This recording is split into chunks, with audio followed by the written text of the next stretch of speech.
So if you watched the part one of this particular video, you notice that I didn't really go much into the kicks and punches for Dylan Danis and Logan Paul.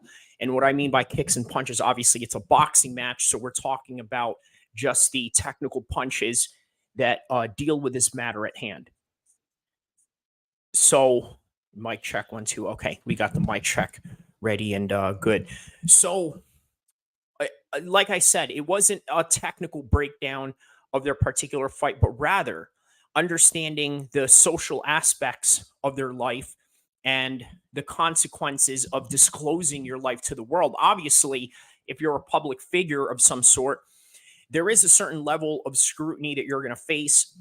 There is a certain level of, let's say, negative attention that you're always going to get. But I think if you limit the idea of, let's say, exposing your family to the world, or in Logan and Jake's case, exposing their family problems or their arguments and conflicts to the world, I think you would lead a much more peaceful life. And the only criticism that you would ever have to face as a public figure is the professional realm of what you do. Like, for example, you're Tom Brady. You didn't complete a touchdown.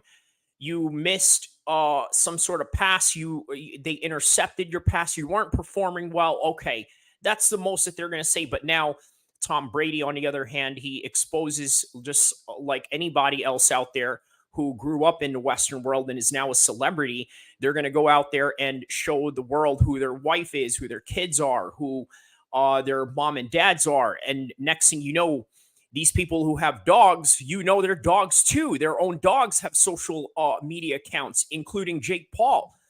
And so you know everything about them. So now it just doesn't become the professional aspect of criticizing them, but rather bringing in all these other elements into the fold. Now, what's even worse than that is the fact that now you are dealing with a situation where people have a target on your back and you are now giving them ammo. Okay, because now they know about your life. They know about the fact that you're going to have a wedding with this particular girl that Logan Paul is involved with. And on top of that, now Dylan Danis knows every bit of information about her in terms of trying to humiliate Logan. Now, what's really strange about this is that Logan had never responded to this particular matter, at least not publicly. Maybe he has with his friends and maybe some people that are within his inner circles. I do know one guy that's in his inner circle, and that's the nutritionist Eric Trilogy, who I've known for a very long time, and a guy that I've trained in Team Alpha Male with. And during that time, he obviously rose through the ranks of working with different fighters. Now he's working with social media guys, including Logan Paul. He's worked with KSI. That's probably where a lot of this connection is at. Conor McGregor is on that list, Caleb Plant, Ryan Garcia, and Misha Tate during the Ronda Rousey beef that she had going on. He was part of that whole ordeal. Nonetheless, now with Logan Paul, I think those are the only people that know in the inside circles of whether he's clearly upset at this or not. Now, why do I say clearly upset or not? Well, clearly he went and sent some sort of lawsuit against Dylan Danis. Now, I don't know how true that is, but you got to imagine there's some sort of response that comes with that. A type of response to where, you know what? This is what's going on. Okay. I don't want this guy to say all these things prior to our fight because it's just going to ruin my relationship, or it's going to do this, or it's going to hinder that. And so he wants to do something about it. Not so much of doing something about it in the ring, which he has an opportunity to do so, but do something right before that, because realistically, he's not going to get in a ring with Dylan Danis up until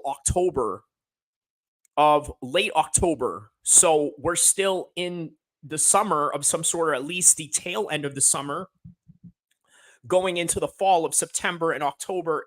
So you got about, a good, a month and a half away from this particular fight.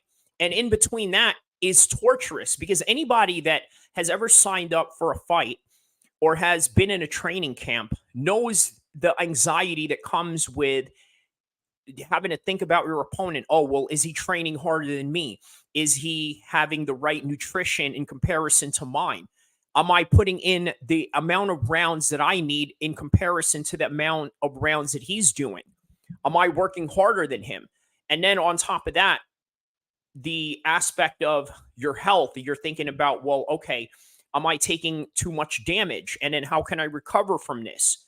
All these factors that you have to think about before a fight. Well, now, if you're Dylan Dennis and Logan Paul, especially in this particular matter, guess what you have to deal with? You got to deal with the fact that Logan Paul, as Logan Paul, you have to see all of this in your social media feed, and you can try to ignore it as much as you can, and you can try to push it out of the way. But the truth of the matter is, when you reach the type of level that Logan is in, you're literally everywhere. Now you're in Prime. So anywhere that deals with the UFC and Prime, there's going to be comments about you. Anywhere that deals with Logan Paul or DAZN Boxing, there's going to be comments about you. So not only are you going to be commented on about in the social media influencer world, but you're also going to be commented and talked about in the world of professional fighting, which is a world that now you have delved yourself into.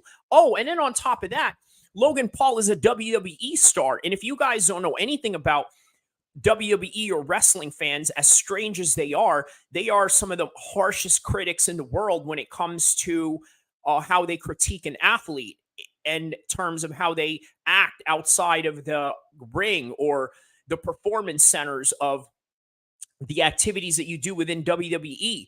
Very harsh, right? But apparently, from what I hear of many people that are in the sphere of, let's say, Logan Paul in the WWE, they say that he's a very good athlete, very great at that particular craft, and very respected because of the particular skills that he displays within that circumference of that activity as a WWE superstar and as a pro wrestler.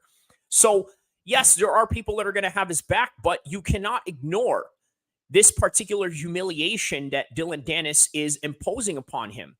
But once again, that comes with the price of being a social media star. There's nothing really more to it than that.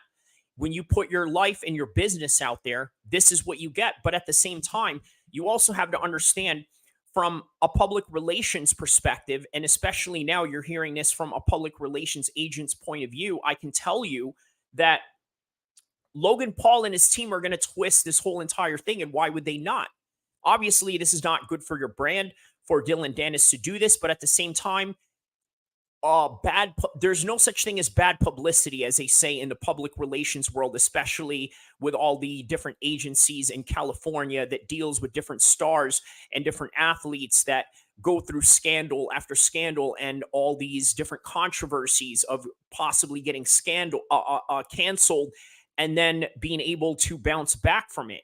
Well, how do they do that? These agents, that's what they do. They're going to spin it around and say, well, you know what, Logan was doing the same thing too when he was a young kid. He was going around messing about, doing this and that. So his girl is no different than that. So maybe since she has a past, maybe it's the type of past that she doesn't want to relive and wants to create some kind of redemption story with Logan, and maybe Logan as well. Maybe Logan can relate to something to that extent of being in a redemption story. Well, you used to do this. You went with Ja Rule. You went with Drake. You went with LeBron. And you would imagine what kind of stir that's going to cause in LeBron's home, being that he's known as a guy that has always had his family on his side and things of that nature. And yeah, so nonetheless, what you have going on here is a situation where now you're either going to accept it or you're going to counter it or you're going to fight fire with fire. And I don't see Logan doing that at all, at least on a social media side. Okay. And think about this, right? This right here is the most interesting aspect of the entire story. I've literally spent maybe 20 minutes in total, maybe now 30 minutes in total, including the part one of this video, talking about Logan Paul and Dylan Dennis without really going into the punches and techniques about it. Because in reality, else is there to really go off of that? Right? Even if Dylan Dennis did have a boxing match, which he didn't, which makes this particularly difficult to talk about in the technical breakdown. But the one breakdown that you can talk about this is the aspect of social media and how that affects in the sociological aspects of how people behave, and then the aspects of psychology and how this is going to deal with them walking into the ring and how it's going to affect them, or maybe how it's not going to affect them to any degree. Nonetheless, that right there is what you can really bite off of in this particular story, right? Is a lesson in how you're going to deal with public humiliation from an opponent or a rival, and then the possible litigations of lawsuits and how that goes about with the code of being fighters, right? Because obviously, if you look at in the fight community, people talk trash to each other all the time. You look at what Conor McGregor did with Dustin Poirier. What did he do? He went and humiliated his entire family in full display for their fight promotion. The same thing with Khabib. Conor tried to do the same thing with Khabib. Jose Aldo, he tried to do the same thing with Jose Aldo. None of these guys went and tried to bring a lawsuit about him. But Khabib did what fighters do, and that's fight. So not only did he fight Conor McGregor, he went out and jumped out of the cage and tried to double stomp on Dylan Dennis. Okay, so he went and did something about it. And to Dylan Dennis's credit, you could say he went and tried to fight back against Khabib after that melee of UFC 229. But the reality is he didn't go out and sue Khabib. He could have. He could have had him charged with assault of some sort, and it would have been perfectly held legal within his rights under the court of law to get some sort of compensation or possibly charge Khabib with a criminal act of assault. But he didn't do that. Logan, on the other hand, there's this speculation that he's going around trying to sue Dylan Dennis for this particular matter. And you got to think, okay, he's not responding to it, but he's responding to it under the table, under everyone's scope of sight. So that right there is what you can take out of this particular fight. Okay, is that you have two guys that come from this generation of kids that have no filter. Now, you got to think, is this really new in the fight game? No, it's not. You look at what Mayorga has said about Oscar De La Hoya's wife back in the days. I don't even want to repeat what Mayorga said. If you want to write on the comment section about what Mayorga did to Oscar De La Hoya for all the old school boxing fans out there that know about that, you're welcome to do so. I'm not going to repeat what he said. But there's worse things that people have said in the realm of combat sports and its history that you can look at. But this is no different than that. At the same time, there's also this other aspect of Dylan Dennis turning up the heat. So now he's talking about a picture that he says, oh, well, I can't release this because even if I release this, I'll get in trouble. And then he hints something to the effect of, you guys get me up to 2 million followers on Instagram, I'm going to release it right now. He's at 1.9, something to that extent.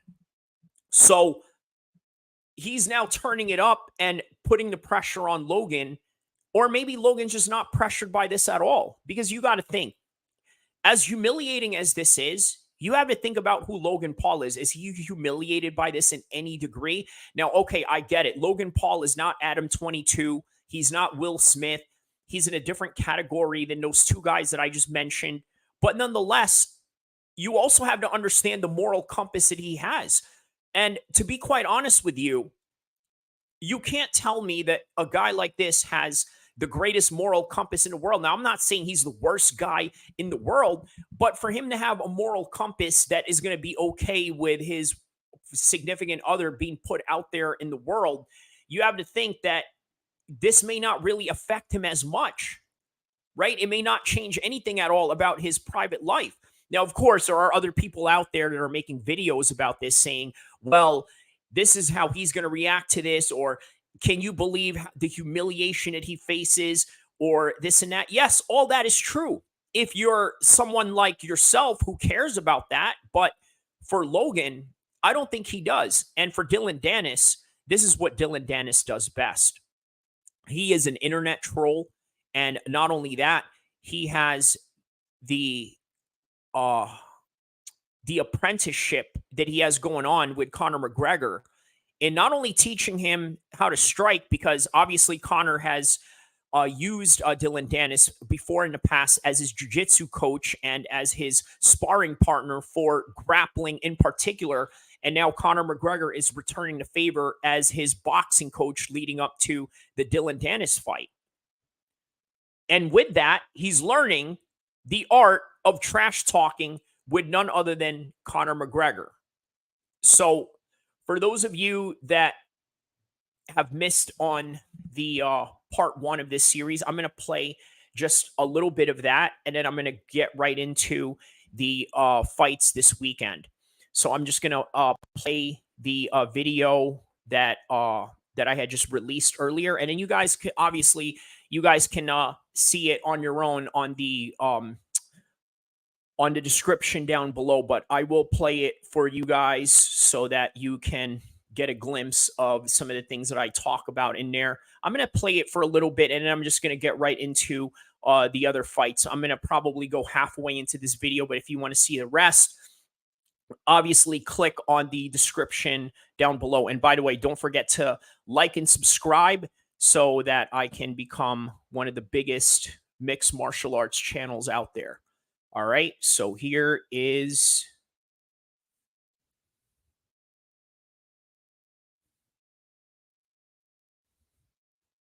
the only people that would face this kind of scrutiny in a public forum are nothing more than celebrities, or maybe your public figures or your local politicians.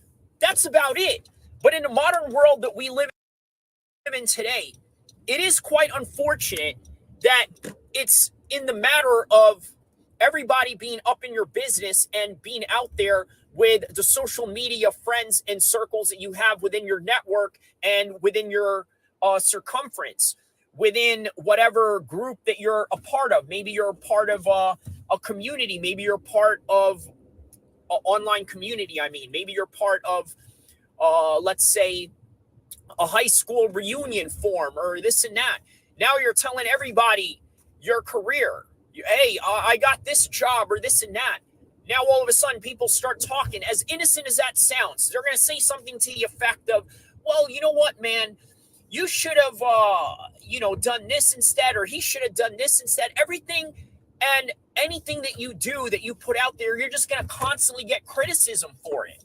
And again, a lot of people look at this in a very innocent manner, and that is completely fine. The problem is that not everybody views everything the way that you do. All of a sudden, you go out there, man, it's very hard for me to say this, okay? Because unfortunately, there's a lot of people out there that put their kids on social media. And again, your life is your own life. I'm not here to tell you how to live it, but since you're watching this particular channel, I can tell you the consequences that comes with that.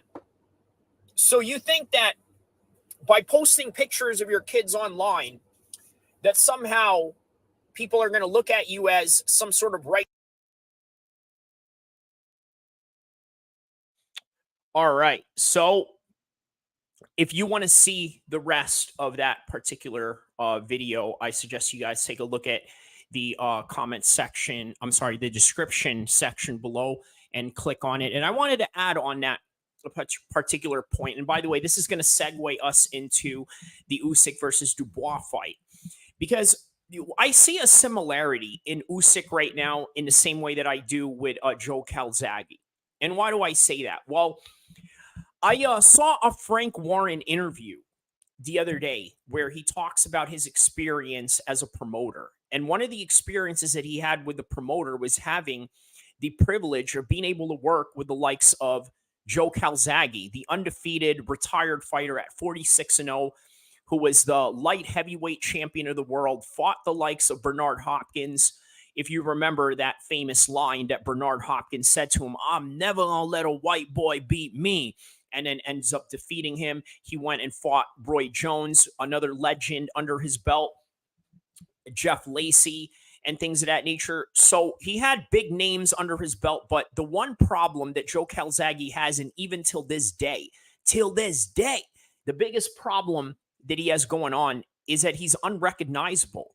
If you saw Joe Calzaghe, this Welshman, this Italian Welshman in England, walking around London or maybe in Los Angeles, you would miss him in a heartbeat. You wouldn't know who he is. You look at Tyson Fury, he walks in the airport, you know who he is.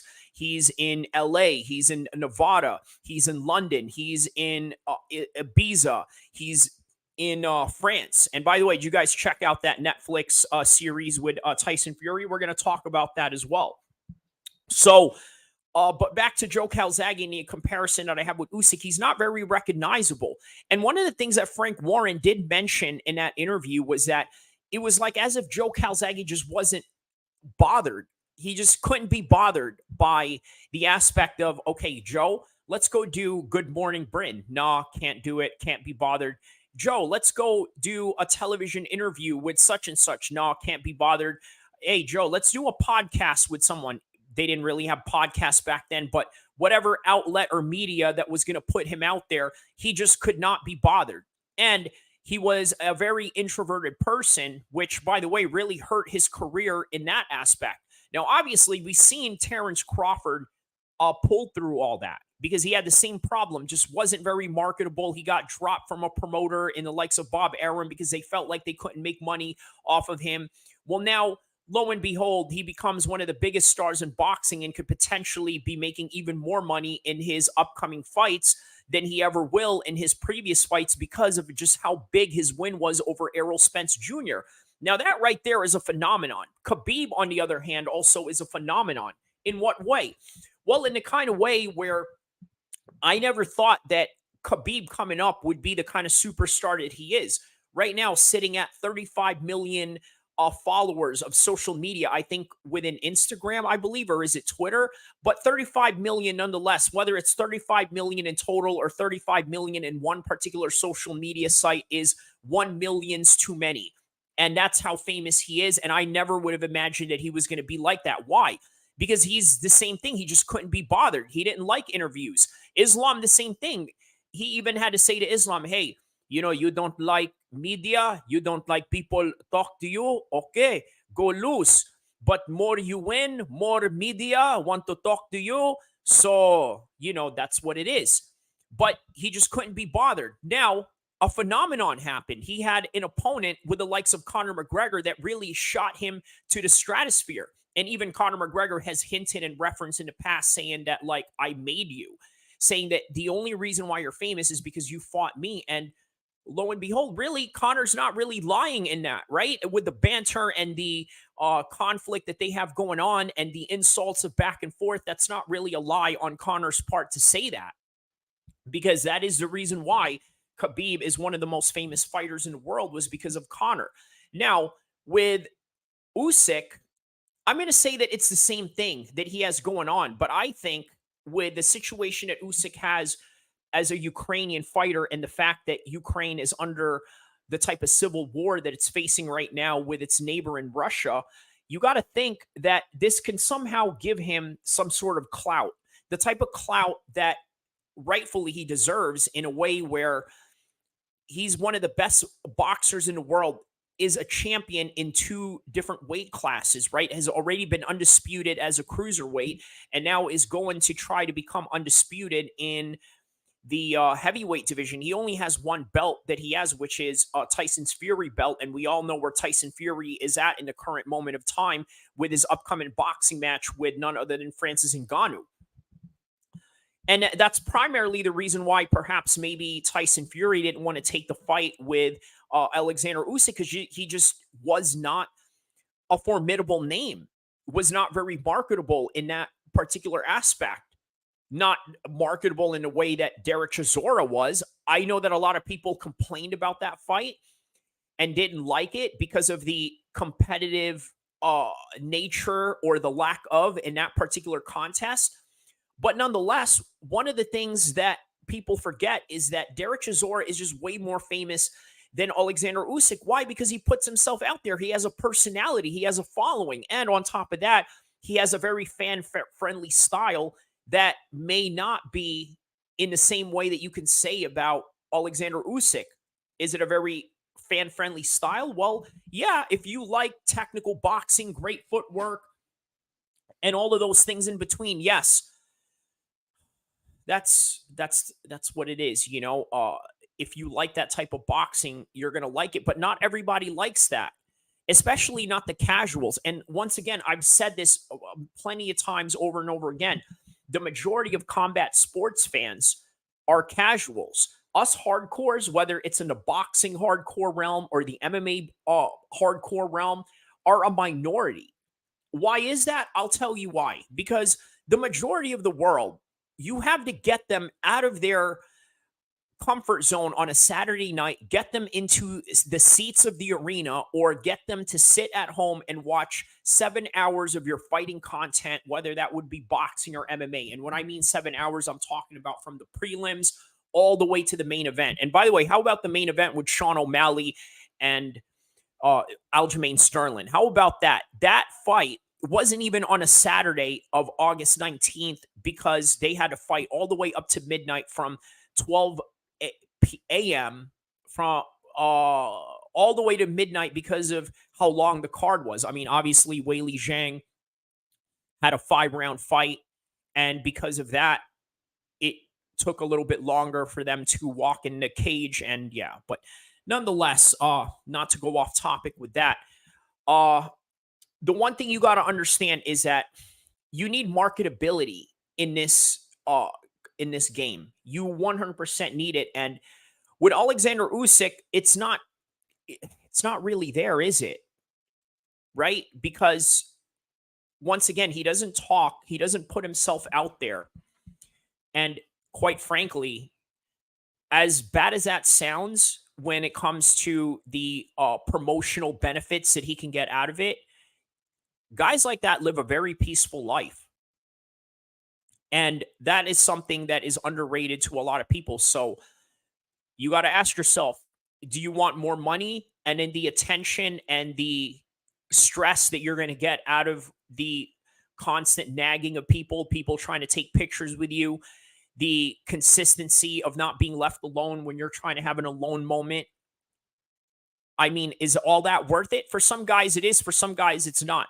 For Alexander Usyk, for guys like Crawford, even for guys like Tyson Fury, who never really wanted the fame, I mean, it's clear and apparent that like they're okay with that. Tyson Fury, how about this?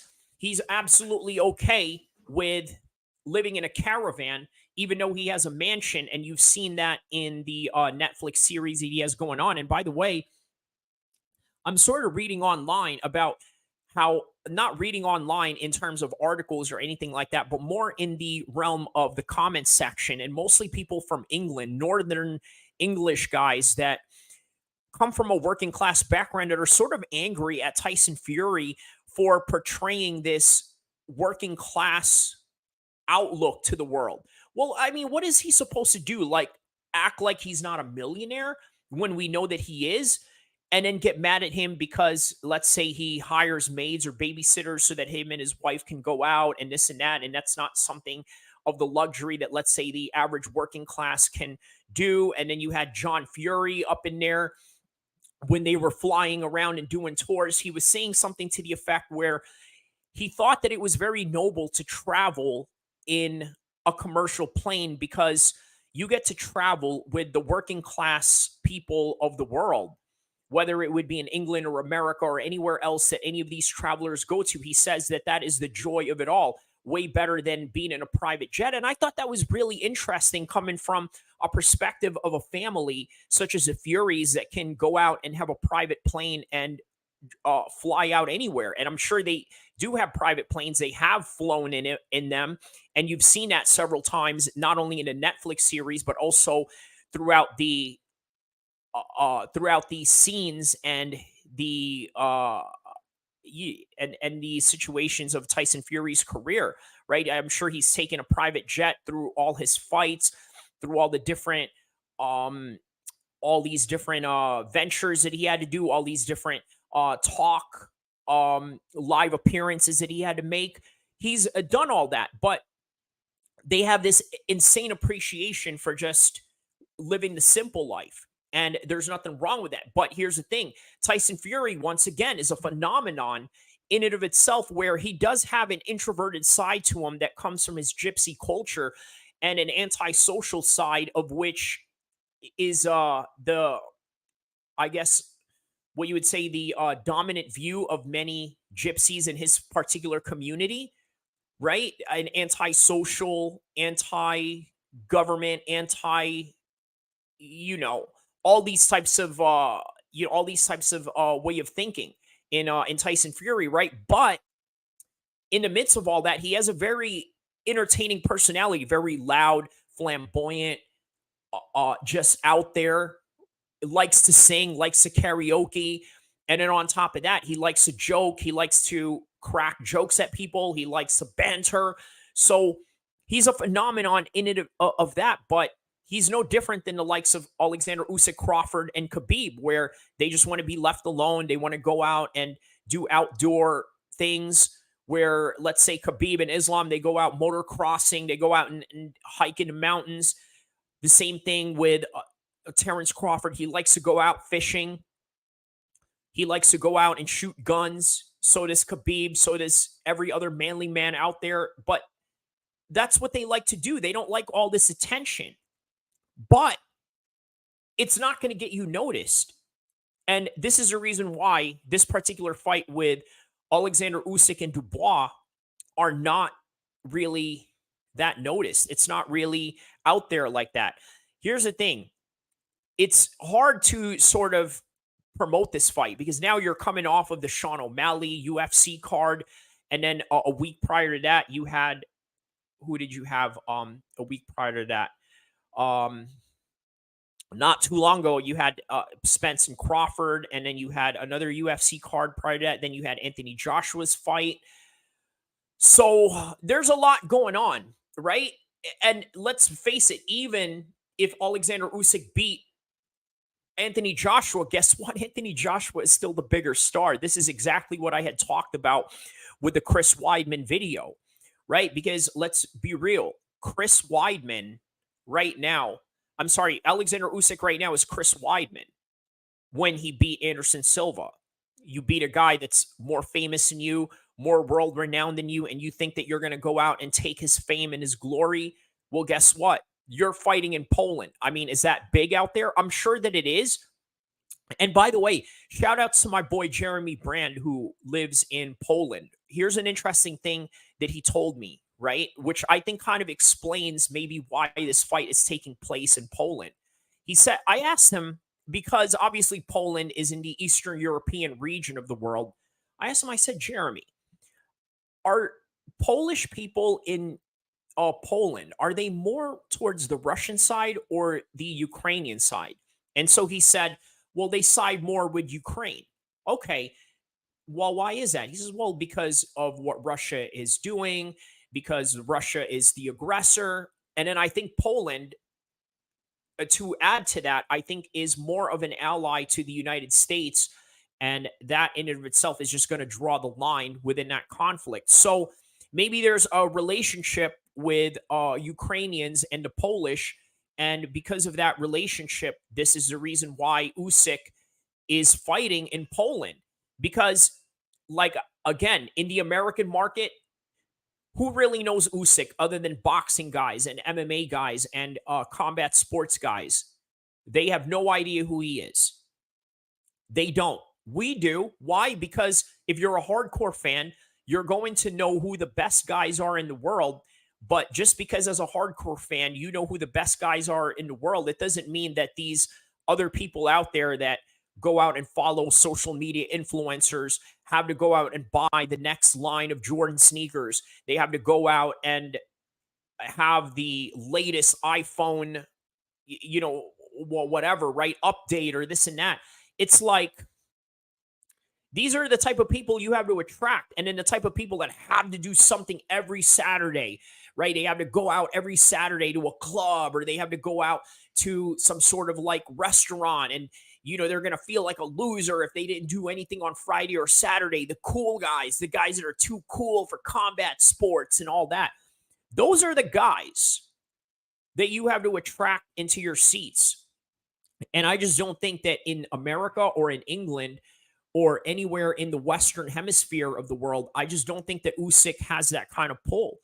But in Poland, maybe he does. And that is probably the strategic reason of why they decided to put this fight in Poland. Now, how do I see this fight with Usyk versus Daniel Dubois? Well, you know what? They say that anything can happen in boxing, right? But I feel like it's really elementary in a sense where Usyk's just going to go in here. He's going to out jab him. He's going to use his footwork. He's going to be very elusive with him. Now, do I see a finish? That is the question right here. I don't see a finish happening because even though Daniel Dubois has been finished by Joe Joyce, and then he had that little controversy because his eye got really badly damaged in that fight, and Billy Joe Saunders did make a comment about something to the effect of, well, you quit because of your eye and this and that. And then the same thing, lo and behold, happened to Billy Joe Saunders when he fought Canelo, right? So that's what we know Daniel Dubois for. So that happened to him by Joe Joyce, but it doesn't mean that Usyk can do that to him, because guess what? Usyk has gone in there with journeyman heavyweights that had no business being in there with him, but went to a decision with him anyway. I'm talking about Alexander Usyk. So you got to think that I just don't see how he's going to do that to Daniel Dubois, because by the end of the day, Daniel Dubois has a very good chin on him. And now with the UFC, you also have on the same day, and by the way, this is going to be held on literally 5 a.m. in the morning. And by the way, 5 a.m. is the main card, Pacific time. When I mean 5 a.m., I'm talking about all you that live in California, Nevada, and all the West Coast area in that particular circumference of the world. Okay. 5 a.m. is the main card. So you would imagine what the prelims are. So maybe you're going to see Max Holloway and Korean Zombie fight somewhere 7 a.m. in the morning, or maybe even 8 at best, right? Because then you'll have a 3-hour main card and whatnot. And that's usually how it goes. So how I see that fight, it's literally the same thing with Daniel Dubois and Usyk. It's almost like just feeding them, right? Which is, I think, a lot stranger in MMA than it is in boxing. So this particular matchup with Korean Zombie versus Max Holloway is way stranger than, let's say, Daniel Dubois and Alexander Usyk in the boxing world. Why is that strange? Because you usually don't go out there and give these guys massacre matches. We have to understand the type of damage that Korean Zombie has taken in his entire career. And now he has to go in there with a high volume puncher like Max Holloway to damage his brain even more. And by the way, live brought to you in Singapore this coming weekend, August 26th. And then you have Alexander Usyk on that same morning, because if you're in the West Coast, you're probably going to watch that in the morning time as well, but probably a little bit later, or maybe just a little bit sooner, because it is fought in Poland. So if you guys remember when Khabib fought in Abu Dhabi, it was fought like in the morning time. I'm talking about like the prelims were like dead smack in the morning time, maybe like 4 a.m. or something like that, when he fought Justin Gaethje, from what I remember that fight to be. So here we are, right? We got a massacre fight with Korean Zombie versus Max Holloway. And then you have a fight in boxing, which you know who's going to win, but still competitive nonetheless.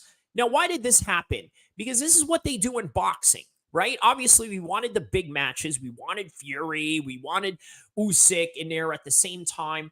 But you're not getting that because obviously Francis is going to fight uh, um, Tyson Fury on October. And then here it is. They have a mandatory. That's the thing that they have going on in boxing. They have things called a mandatory, right? And sometimes I think that's good. And then sometimes I think they are a waste of time because sometimes they can waste your time to a sense of you want these other big matches, you want these other bigger names, but this particular sanctioning body wants to have you fight this guy. And then sometimes the sanctioning bodies really just work for the promotion in terms of trying to agree to a bigger fight. And then they sort of coerce them into these decisions based on the fact that, well, you're going to make more money if, let's say, you do this fight with Freak Show A and Freak Show B, or Big Name A and Big Name D and B, and whatever you want to classify them as.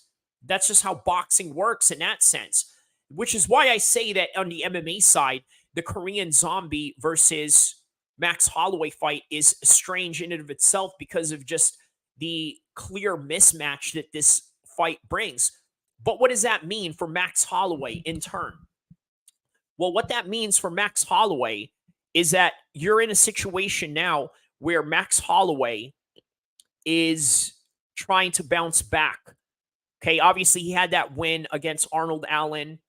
Now he has to have this win against Korean Zombie. But what is he going to do? Because he's already fought Volkanovski several times already and has lost or has somewhat of a draw and never really won against him. And a lot of people are saying that he'll never win against him. So now you're just going to put him in these situations where he main events cards in Asia or cards in the Apex Center. Or where was that fight with Arnold Allen? It was in Kansas City. So a fight night, you're just going to put him in fight nights, maybe even put him as a co-headline of, let's say, a pay-per-view with big names and whatnot. That's all that you can really do to him right now. The best way to describe Max Holloway is John Fitch, after John Fitch had some of the toughest matches he did with George St. Pierre. And by the way, gave George St. Pierre probably the toughest match of his entire life in terms of George St. Pierre going the distance. Because George St. Pierre has gone the distance all through 5 rounds of a championship fight with ease in many of his occasions in his title defenses. But with John Fitch, even as lackluster as John Fitch's career was in the latter stages of his career, and even till now, even back then, John Fitch was a top 5 of the world, top 2. And George St. Pierre already beat him. George St. Pierre is a big name. You can't really put him out there because there's all these up-and-coming contenders at the time of George St. Pierre's 170 run. So what do? You place John Fitch in all these different cards, maybe in some fight night cards, the same thing that's going on with Max Holloway. And then eventually, somebody like Johnny Hendricks, who was filled with juice and roids, just came in there and knocked him dead. And then that was the end of John Fitch's UFC career from there.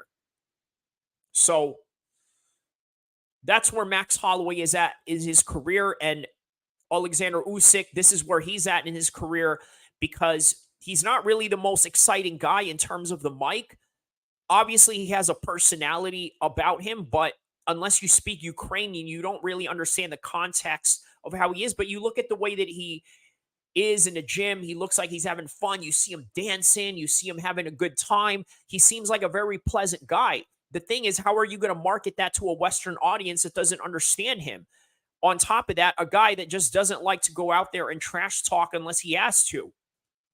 And how about how he calls Tyson Fury belly, this and that, hey, belly. That's quite funny, but at the same time, it's just not clicking. It's not clicking at all. But the one thing that I can say that Alexander Usyk has going for him is the fact that he is from Ukraine and their country is going through a war right now. He's, by the way, supposedly a veteran of that particular conflict. So I don't know how much that's true or how isn't, or the extent of his combat experience, of how much he was fighting or how much he wasn't, or the type of training that he had to do prior to going into that deployment. But nonetheless, it's a great story that he can attach himself to in this historical context of what is going on in his country, and then attaching it to the sports washing of how he wants to propagandize himself in his country in this current moment of time.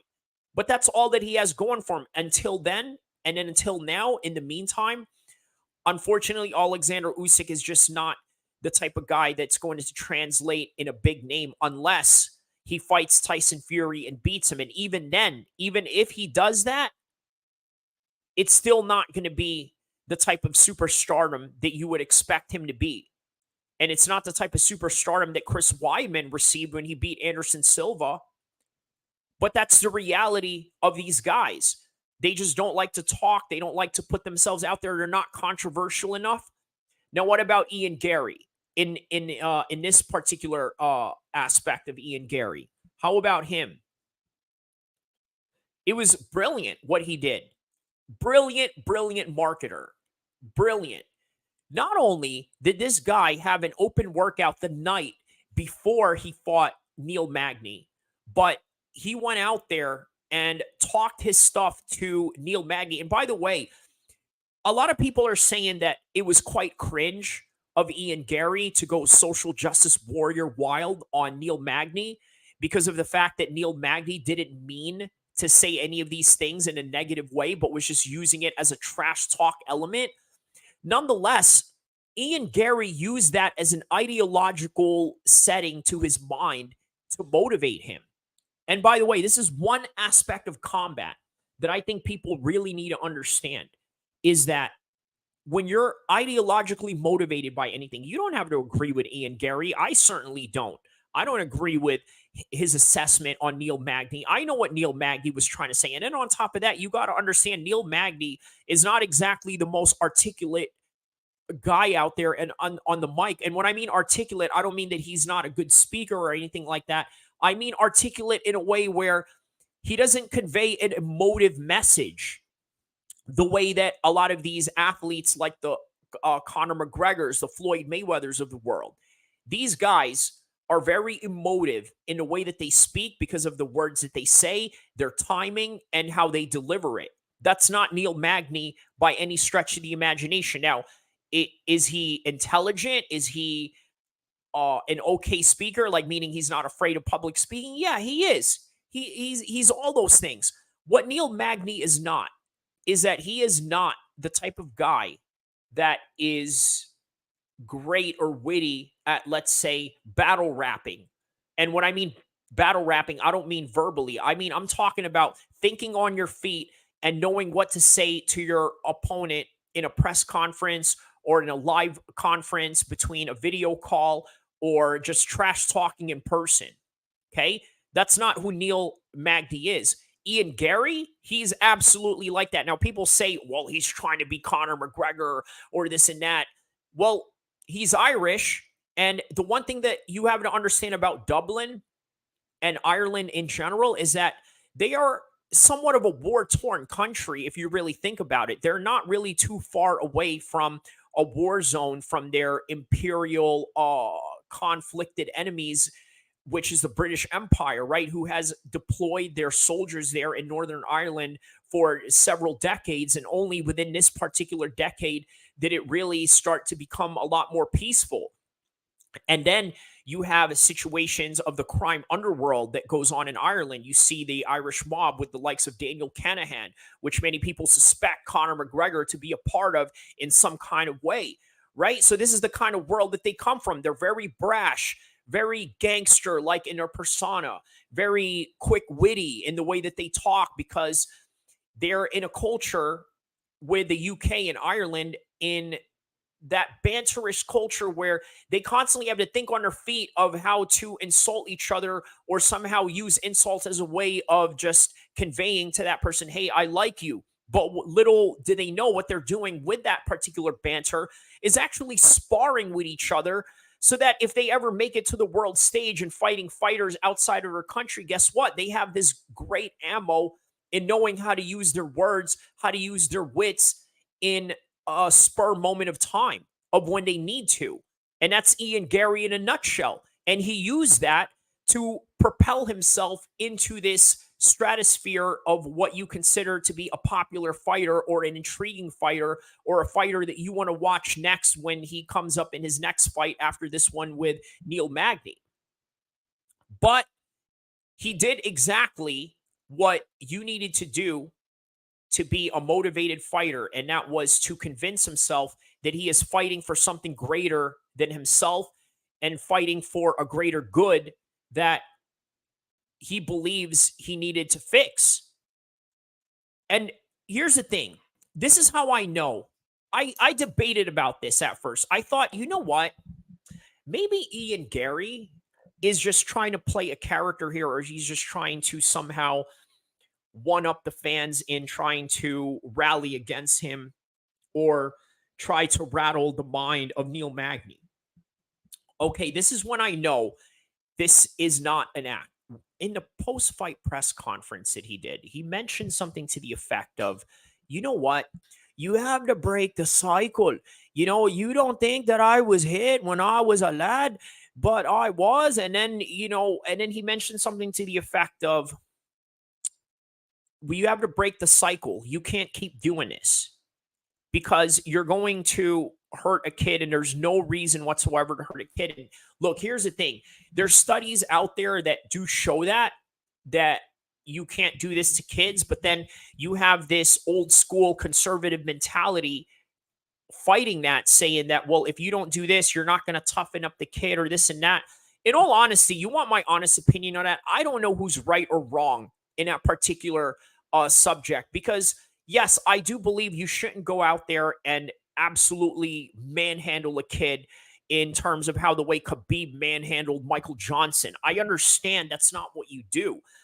At the same time, I do understand that there is an aspect of deterrence because kids will be extremely rebellious, but there's a right way and a wrong way of doing things. And I think there's just a core balance in what a lot of people are rebuttaling against Ian Gary, and a core balance in the reality of what Ian Gary is saying as to break the cycle. Both of those two things can be correct in the two simultaneous motions. And then within those things that are correct in whatever particular moment of time, they're not always going to be as a solid, but rather fluid in how you would respond to each situation. So that's kind of what makes these things complicated. However, if you're a fight fan and you're just trying to watch fights on a Saturday night, you don't really care about all those nuances or all that intelligent talk or anything like that. You're just going to take one side or the other. You're just either going to take the side that, yeah, Ian Gary is right. Neil Magny is the worst person in the world. Or you're going to take the side of Ian Gary and say, go on, Ian Gary, you are absolutely correct. You can't be going out there and doing this to kids and this and that. And you don't know who's right or who's wrong. But guess what? In war, here's something you have to understand. There is no such thing as right or wrong. There isn't. You want to give an example as to why there is no such thing as right or wrong when it comes to war? Let's take a look at the most recent war in this particular century or past decade, the war on terror. Okay, obviously, the Twin Towers were hit and America responds. They go to Afghanistan. Controversial in the decision. Some say clear, cut, and dry, because these are the people that are facilitating the people that did this to the towers. So, okay, go do something about it. And they did. But then there's the other side of that says, well, they're not really the people responsible for this, but rather the people that were responsible for this were only hiding there under the government of, let's say, the Taliban or whoever was running Afghanistan at that time. And then the one who was running the government at the time, which was the Taliban, in the way that they're running it still now, but even more so prominently back then in 2001, some argue that they weren't the ones responsible for that. And then some say that they are. So it's not clear, cut, and dry. But what happened as a result of that? Well, the U.S. went in there. They had problems going into the mountains fighting the Taliban because they were at a disadvantaged situation. Why? Because when you go to a mountain and a guy is shooting at you from the top of the mountain and then you're shooting upwards as you're walking uphill, who has the advantage? The guys that are on the hill. And then on top of that, there was equipment issues with certain Humvees and certain tanks that couldn't get up in these mountains, which made the logistics very difficult for the American troops and their allies in the coalition to continue. So, in turn, if you really want to pick a winner between the U.S. and the Taliban, I mean, I mean, whether you side from one side or the other, you could say that it's unfortunate for the Americans, right? Because obviously they're the ones that lost the war. They're the ones that had to leave a lot of their allies behind. They're the ones that had to, uh, I guess, get out of there while the Taliban took over. So, okay, you could say they are the winners at that. But that's what I mean in the metaphor of this whole entire thing. It doesn't matter who's right or wrong. It's really just all about the winners. Now, Ian Gary is the winner in this particular matchup. And ideologically, he was driven to fight Neil Magny under the banner of, well, I'm doing this for all the children in the world that have been harmed in some kind of way by their parents, right? That is the banner that he believed. And he did it and he won. Now, who's right or who's wrong in that particular situation, it really doesn't matter. Just like it doesn't matter who's right or who's wrong about the Afghanistan deployment of American troops there. Who's right or who's wrong, it doesn't matter. Because when a deployment happens, there's going to be a war that's going to happen, and only one winner is going to come out of it. And then decades later, obviously, we've seen the result of that. Right? It only matters who the winner is. Now, can you argue and say, well, the Taliban are no good, they're not good for the country of Afghanistan, or this and that? Yes, you can say that. That's an opinion that, you know, many people have. That's okay to have. And then there are people that say, well, you know, they're good and they are what's best for that country, or this and that. Can you say that? Yes, 100%, if that's the opinion and the side that you roll with. But whether you roll from one side of the opinion or the other, it doesn't matter. Because when it comes to war, it's only about the winners and the losers. And when it comes to Ian Gary and Neil Magny, it doesn't matter if Neil Magny was ideologically driven for that fight or not. Ian Gary was. And it doesn't matter if Ian Gary was right about his ideological setting in that particular fight. It is just all about the winner and the loser. Just like with this Logan Paul and Dylan Danis fight. You got to imagine Dylan Danis was at a situation in his career where he hasn't fought in a couple of years now, only had a few MMA fights. He's known basically for being Conor McGregor's trainer and jiu-jitsu training partner, maybe not even his coach. Yes, he had somewhat of a coaching position in Conor's team, but nonetheless, he's not really a coach per se, so you don't really know how to pinpoint him out. And then he's a social media influencer. Then he gets beat up and choked by a bouncer at a New Jersey nightclub. And you got to think to yourself, it wasn't like it was some big guy that just knocked him out or whatever. It was a guy that choked him and did it in a way that he does to people in the sporting discipline that he does in jiu-jitsu, which is what he's known for. Now, how humiliating is that? Now, only for him to come back and bounce to this social media war that he's really great at, right? Because let's just be honest, right? The fact that Dylan Danis hasn't fought in a couple of years, you have to think that he's going to only be known for being this social media troll. And guess what? He became really successful at it because guess what? He 10-7'd Logan Paul in the first round of this particular social media banter that they have going on. Or not even banter, probably a whole lot more menacing and worse than that. So that's what you have going on with Dylan Danis. Now, does it matter who is right or wrong in this particular situation?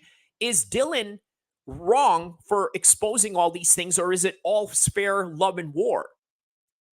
In the end, it probably won't matter because they both have to get in a boxing ring. They both have to fight each other if that even happens. And it looks like they will. And I think somewhere down the line, they're going to have a press conference about this during this week. And I think that is going to be really interesting how they're going to respond to each other in this particular magnitude of what is currently happening. But win or lose, or right or wrong, rather, it doesn't matter. It's only matters who's going to be right or who's going to be the winner or loser of this one. And why is that significant? Because let's say if Logan Paul wins, everything that Dylan Dennis said will be null and voided, just like that, even though he's correct. And that's the point that I was trying to make about Afghanistan. You can also apply that to Iraq in the same similar fashion, because you could say that, well, maybe the US was wrong for doing this to Iraq, and then it was wrong for people to fight back because now you're considered an insurgent or this and that. But by the end of the day, America pulled out and left Iraq with the way that it is. Once again, only matters who the winners and losers are, not who's right or wrong. Who's right or wrong is only in the terms of what is debated or what can be debated in a classroom, an online setting, or in a matter of peace and harmony in that type of situation. But when it comes to combat, the only thing that matters is who wins or who loses. So suppose Dylan Dennis wins. It will only signify and elevate his status, but not only just elevate him to a different stratosphere, also prove or somehow perceive that he is correct about everything. Because the winner is the one that writes the story. The winner is the one that writes its history. Just like Napoleon. You guys seen the trailer for the new Napoleon movie? That guy who plays the Joker is playing Napoleon in an upcoming film about his life. I'll tell you why that's significant. What's significant about that is, had Napoleon never been exiled out of his position from being the Emperor of France, he would have gone on throughout history to be known as the greatest military commander of all time. Now, is he one of the greatest military commanders out there? 100%.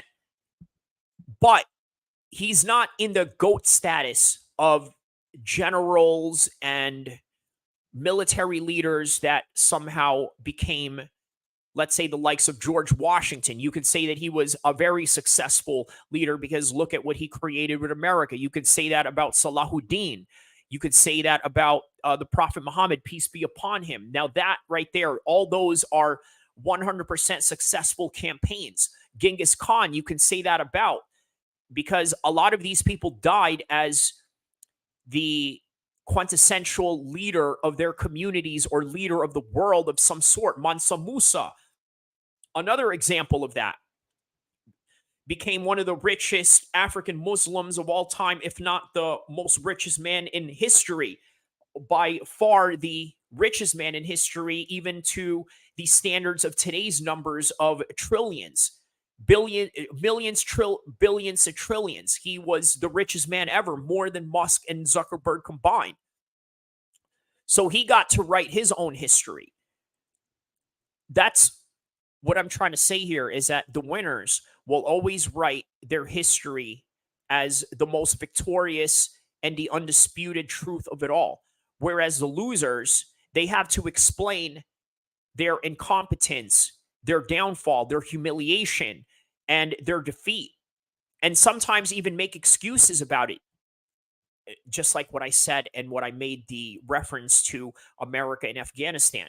What does America say now? They say that, well, we did good because we saved this many people in Afghanistan. We saved a lot of refugees. Okay, maybe this is a minor victory in and of itself, but the reality is that Afghanistan is not in your hands. So if that is who is going to determine the winner and loser, I think you can determine yourself who won or who lost. But still, the winner always writes the moral high ground of everything that has occurred and that has happened in history. And that's all that you can really say about that. So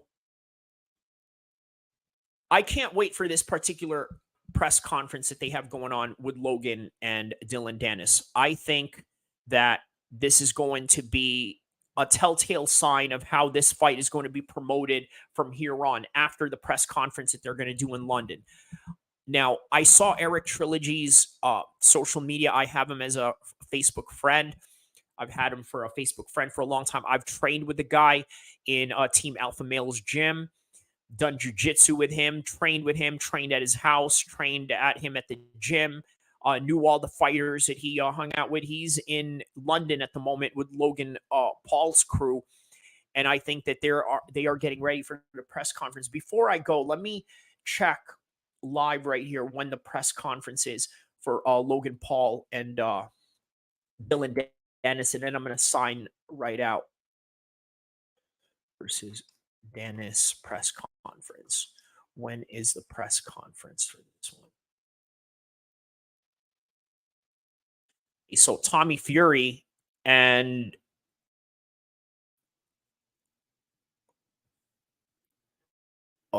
Jump Bridges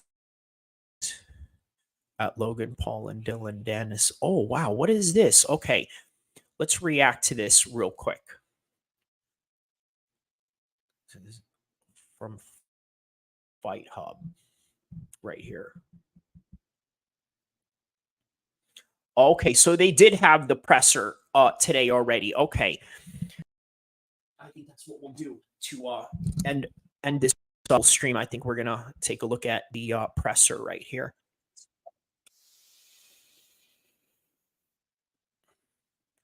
Sorry about that.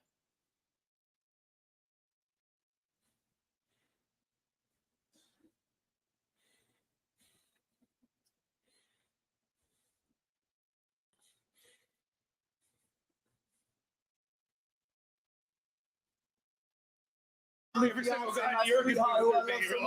superstar whose apartment costs more than your entire net worth. Leonardo DiCaprio pay for it. Broke ass bitch. Bro. You've resorted to attacking a woman as your fight tactic? No wonder you're friends with Conor McGregor. Yeah. No wonder you're friends with Conor McGregor. Where is he, by the way?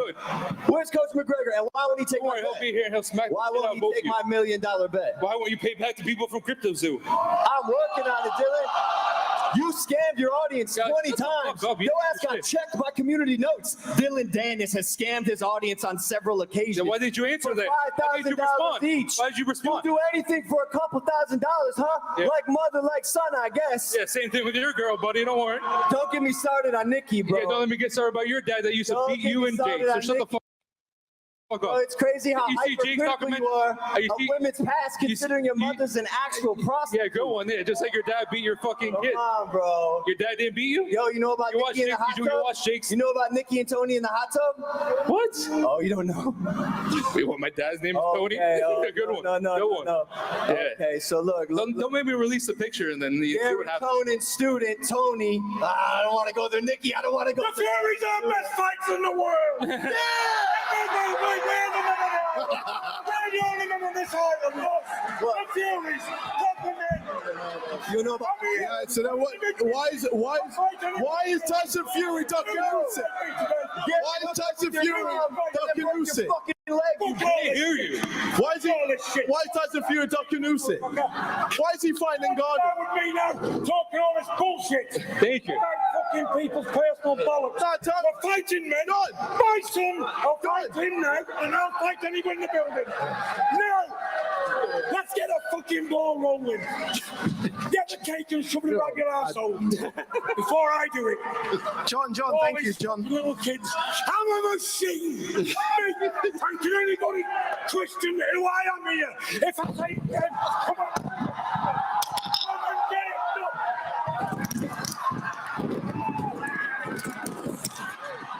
Oh, wow.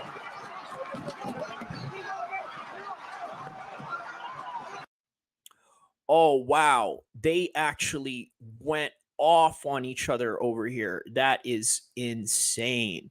That is insane. They actually went off on each other over here. Okay, so far, what has happened in this particular press conference? So you had right here, you obviously had the dad, okay, answering the question of why is Usyk being ducked by Tyson Fury, and why is he fighting Ngannou? And then you have Logan Paul talking about some sort of Nikki or something to that effect. Maybe Nikki is somebody that's involved with Dylan Danis in some kind of way. And then if you looked at in the video, you had a picture of Dylan Danis in a cake. And then if you notice, there was something particularly interesting about the middle parts of Dylan Danis's shorts. If you guys looked closely, let's get back to this right here. Let me see if I can get back the cake on this one right here. See if you guys see right here. I don't know if you guys can see right there. Yeah, in the middle. Yeah, that's what's quite interesting about this. So then I think they got into a fight afterwards.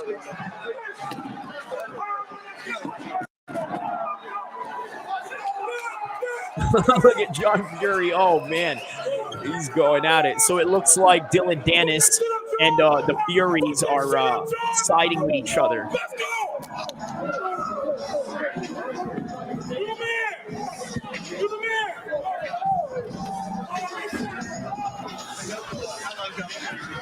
There we go.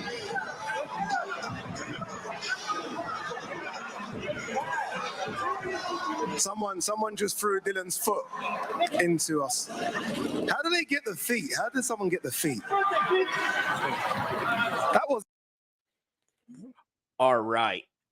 So I think I'm just going to conclude it from there, guys. Thank you so much for watching, listening, and reacting. Please don't forget to click and subscribe. And I didn't know that this was what do you call it? The day that the press conference was happening. Obviously, it was going to happen this week, but obviously it just happened today. So great that at least we caught it and was able to react to it in some kind of way on the day that it happened. I obviously had the intention of releasing this particular video and then this live stream today based on this particular topic, but I didn't really know that it was today, but great that I had caught it on time. But nonetheless, guys, like and subscribe. And if you guys are just joining us right now, watch from the very beginning of this particular stream, because I am out. And enjoy the fights and welcome to the Theater of the Unknown.